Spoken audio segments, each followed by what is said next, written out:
Okay, pal, St. Patrick's Day's over. Time to go home. 1 year after the original Killer Leprechaun movie came out and somehow succeeded, they made another one. Surprise! Today we're talking about Leprechaun 2, the first sequel in the Leprechaun franchise. This time directed by Rodman Flender, once again starring Warwick Davis as the franchise's Tiny Terror. Mark Jones, the original director of the first film, instead chose to direct Rumpelstiltskin, which, in my opinion, was definitely the right move. That is a much better film than Leprechaun 2. But the first movie was messy, it was cheap, it was tonally confusing, but it was weirdly charming, and a lot of people liked it, including me. And it still holds up as a cult B-movie classic. This one, not so much. This is where the franchise is trying to figure out what it wants to be. The problem is it can't figure that out.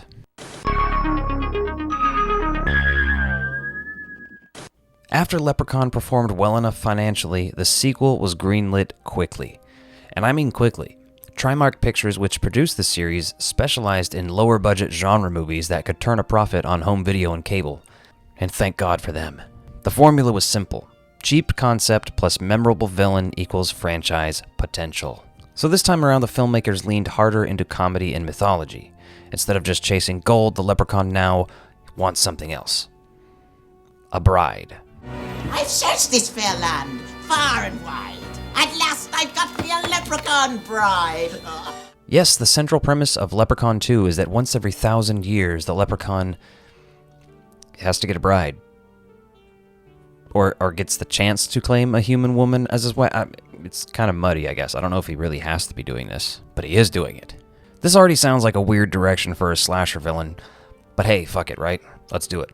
Neither the movie nor I fully understand how we're supposed to take this idea. With this ring, I thee wed. It's classic fairy tale stuff, but at the same time, it's super dark when you think about it. I know what you need. A little Irish whiskey, just to put you in the mood. What's funny is Leprechaun 2 opens up kind of similar to how Rumpelstiltskin does in the past, and then we kind of jump forward and follow that story. But this one opens up and he's trying to marry a human woman. And I would say, in my opinion, this goes poorly for him. She escapes, he loses his chance, he vows revenge, yada yada yada. Then we jump to modern day LA where a descendant of that woman becomes his next target. Meanwhile, our main character Cody works at a spooky ride-around tour called Dark Side Tours with his Uncle Morty. At least I think he's his Uncle Morty. I don't... it's kind of confusing too. You've had enough. How dare you? I am as dry as can be. I don't know if he ever directly says Uncle Morty. Morty's kind of funny though, so he definitely leans into a more comedic tone himself. I don't mind the cast, the characters, or the setting. Some of that's really the best part of the film. I am Baron von Kodestein, your substitute usher into the dark side. I love the little ride around Dark Side tour, and I love that Kimmy Robertson from Twin Peaks shows up, and Clint Howard. Our cruising altitude this afternoon will be 6 feet under. On paper, it's a bigger story than the first film, but there's a lot of downtime with no leprechaun in this. Downtime where Morty's showing Scott how he gets free pizzas. In execution, this is a very messy movie. So here's where all of that starts falling apart. The original Leprechaun worked because it was very simple. The gold gets stolen, and Leprechaun wants it back. He doesn't get it back, people die. Leprechaun 2 complicates things with new rules for the Leprechaun, a different motivation, and I don't even want to call it a romantic plot, because that would be very deranged, But it's a tonal shift that the movie never fully balances. And I mentioned liking the cast, and while I do like them, their characters are not written the best. Also, did I call his character Scott earlier? Because I'm pretty sure that's the name of the guy in the third one, not the second one. But I've just been watching all these back-to-back, so... Warwick's performance as the Leprechaun should be held in higher regard. The problem is that not all the films are that strong. His performance as the Leprechaun, incredible. He sings, he rhymes, he insults people, and he kills them. And he seems like he's having a great time while he does it. And this movie is starting that shift into more comedic than horror, but it doesn't fully commit to that yet. It tries to escalate the absurdity, but I think it falls short. There's more magical powers, more visual effects, more attempts at slapsticky violence. But somehow the kills are less memorable than the first movie.